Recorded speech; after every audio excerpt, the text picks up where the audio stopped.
Welcome to the C.S. Lewis Mastery channel. Have you ever felt drained after talking to someone? Have you ever noticed how some people, even those close to you, seem to suck away your peace, your energy, and even your faith? In today's modern world, with social media, competitive environments, and increasingly superficial relationships, toxic people seem to be everywhere. And as Christians, we often carry the guilt of thinking we have to endure everything in the name of love, faith, or compassion. But let me tell you something clearly.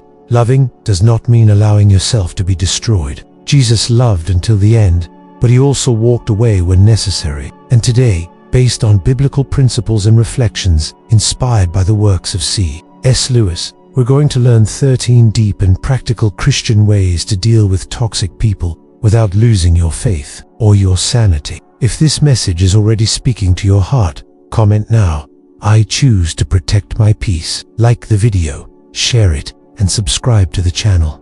Let's walk this together. 1. Recognize toxic behavior. The first step is to see what you may have normalized. Toxicity doesn't have to be loud to be destructive. It can show up as subtle manipulation, emotional blackmail, criticisms disguised as concern, or excessive control. As C.S. Lewis said, the safest road to hell is the gradual one, the gentle slope, soft underfoot, without sudden turnings, without milestones, without signposts. Translation: the real danger lies in what we tolerate too long. Proverbs 22:24-25 warns us, do not make friends with a hot-tempered person. Do not associate with one easily angered. Challenge: think of someone whose presence consistently leaves you drained. That's a red flag. To guard your heart. Proverbs 4:23 is clear.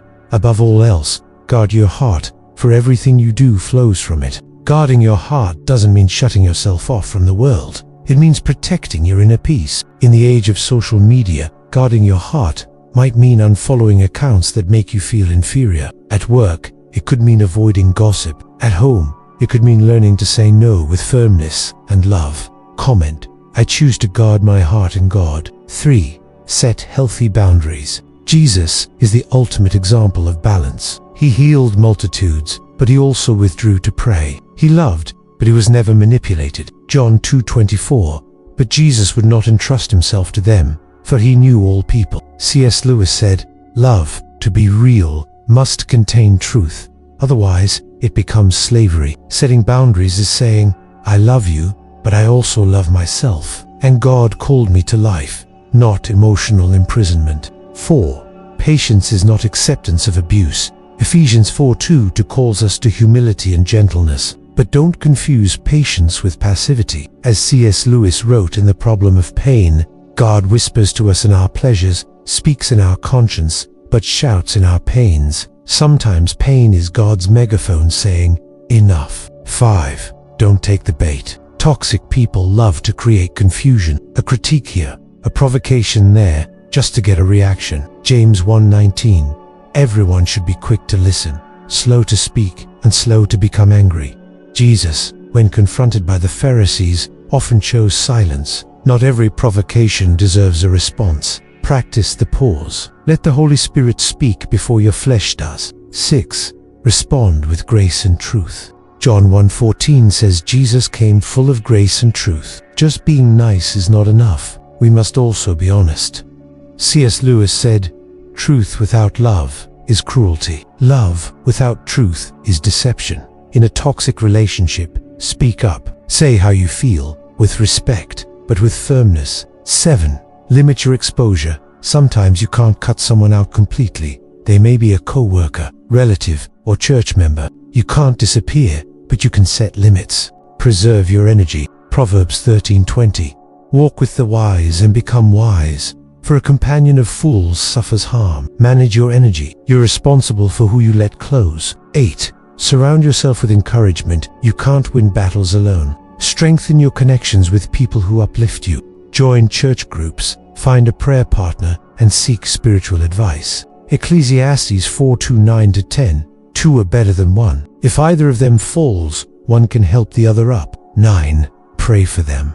This may be the hardest point, but also the most powerful. Matthew 5:44. Love your enemies and pray for those who persecute you. C.S. Lewis said, I pray because I can't help myself. I pray because I'm helpless. Faith challenge.